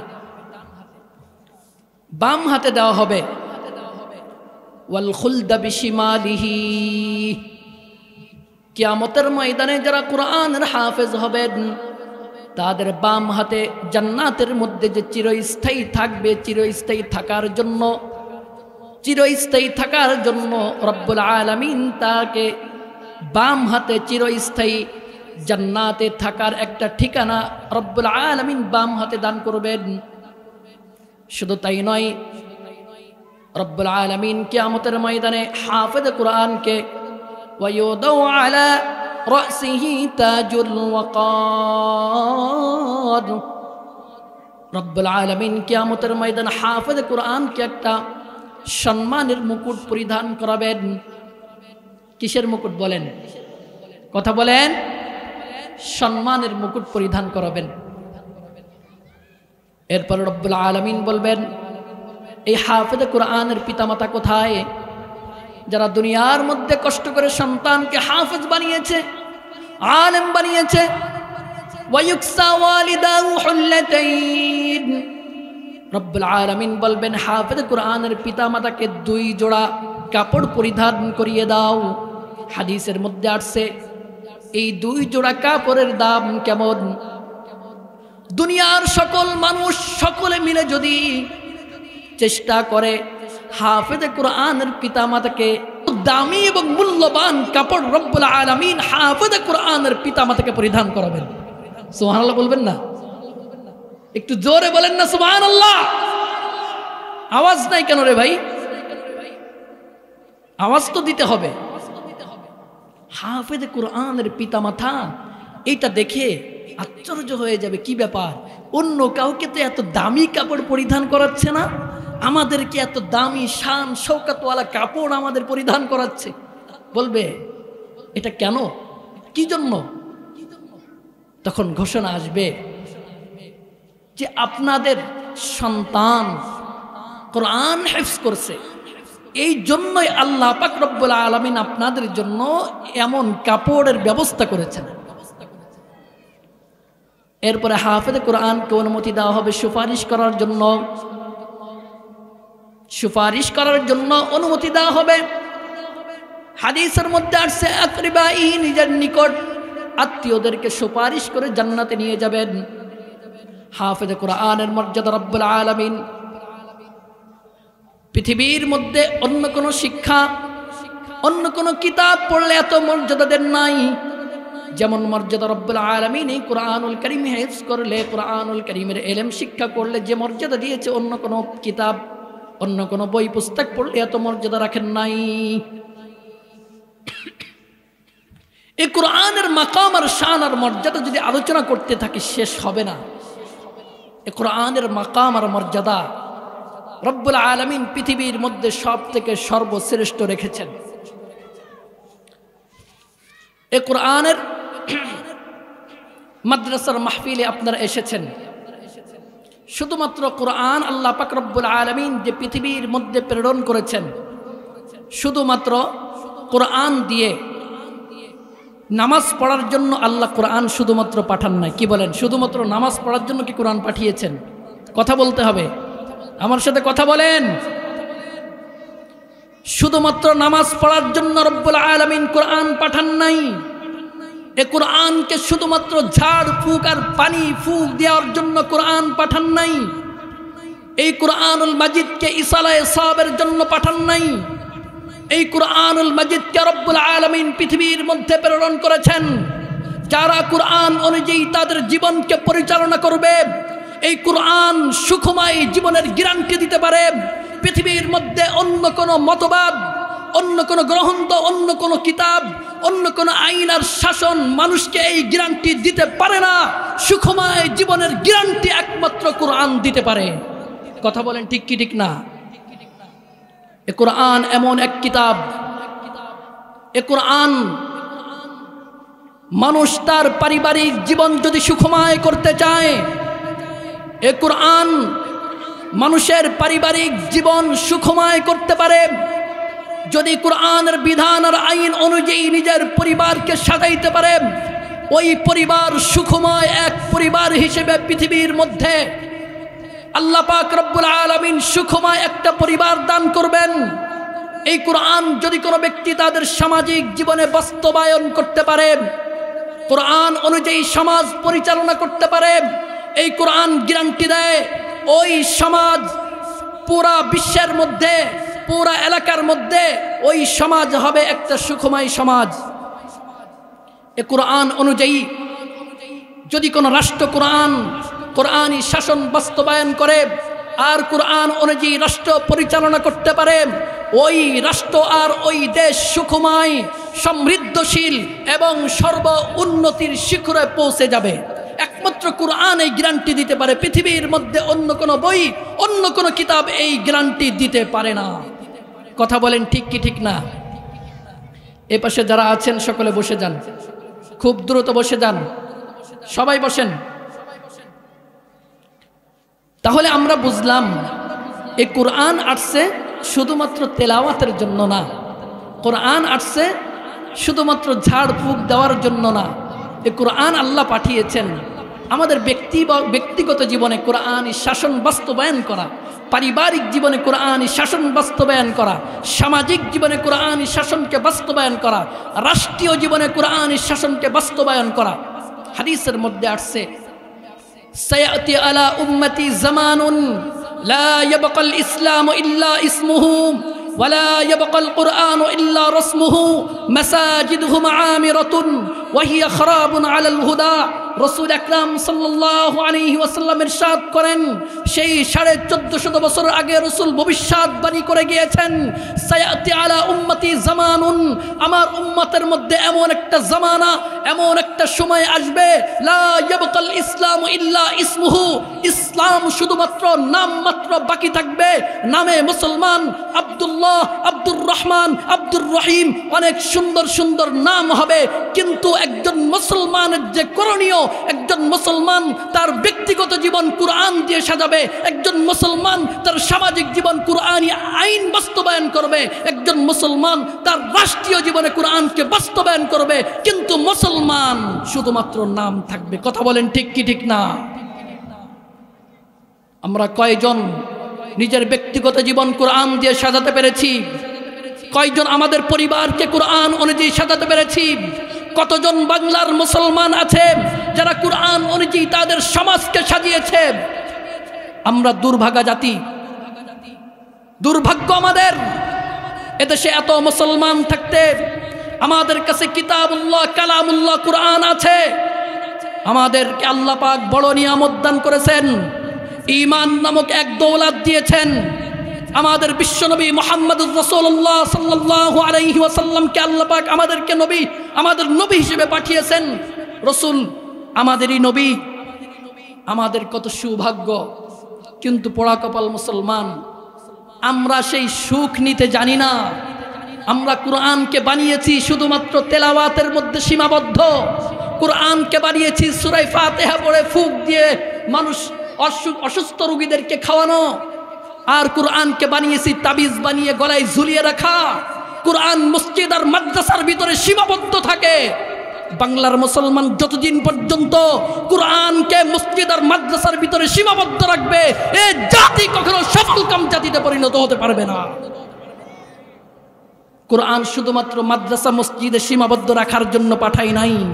এই কোরআনকে সর্বস্তরে বাস্তবায়ন করার জন্য রব্বুল আলামিন পৃথিবীর মধ্যে এই কোরআনকে জীবন বিধান হিসেবে আমাদেরকে রব্বুল আলামিন দিয়েছেন। কথা বলেন ঠিক কি ঠিক না? প্রিয় মুসলমান ভাইরা, এই কোরআন যদি আমরা বাস্তবায়ন করতে পারি, সুখময় জীবন কে দিবেন? কথা বলেন কে দিবেন? পৃথিবীর মধ্যে সুখময় জীবন কোনো মানুষ দিতে পারে? কোনো মানুষের হাতে মানুষের জীবনের সুখ আসতে পারে? পৃথিবীর মধ্যে কোনো রাষ্ট্র সুখময় একটা সমৃদ্ধশীল শৃঙ্খল রাষ্ট্র উপহার কে দিতে পারে? মানুষ দিতে পারে? কখনো দিতে পারে? পৃথিবীর ইতিহাসে কেউ দিতে পারছে? পারে নাই।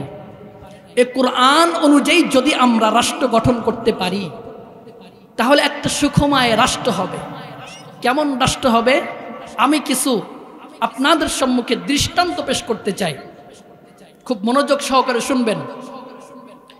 রাসূল আকরাম সাল্লাল্লাহু আলাইহি ওয়াসাল্লাম যখন মক্কা বিজয় করলেন,